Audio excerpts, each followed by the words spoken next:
va Alloh albatta menga so'ragan narsamni beradi degan ishonch bo'lishi kerak bizda.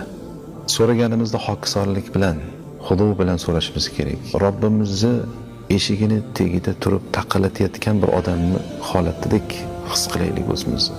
Xuddiki yalinib meni ichkariga kirgizgin, zalolatdan hidoyatga eshiklarni ochgin, yo'limni ochgin deb yalinayotgan odamdek o'zimizni his qilishimiz kerak. Ana shu namozda turganimizda fikrlarimiz yig'ishga harakat qilishimiz kerak. To'g'ri, masalan, inson ko'pincha fikrlarni jamlamay qoladi.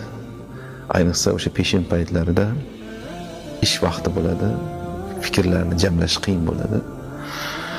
Lekin mana shu sunnat namoziga turganingizda fikringiz jamlanmadingiz, bir rakatingiz o'tib ketdi. Yana bir rakat imkoniyatingiz bor. Yana fikringizni jamlashga harakat qiling. Ikkinchi rakatda ham o'xshamasa, uchinchi rakatda harakat qiling. Uchinchi rakatda o'xshamasa, to'rtinchida.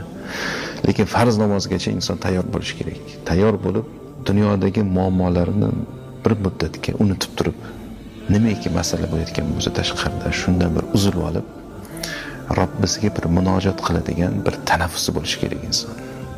Kun davomida. Mana shu tanaffuslari bor-da, Robbisi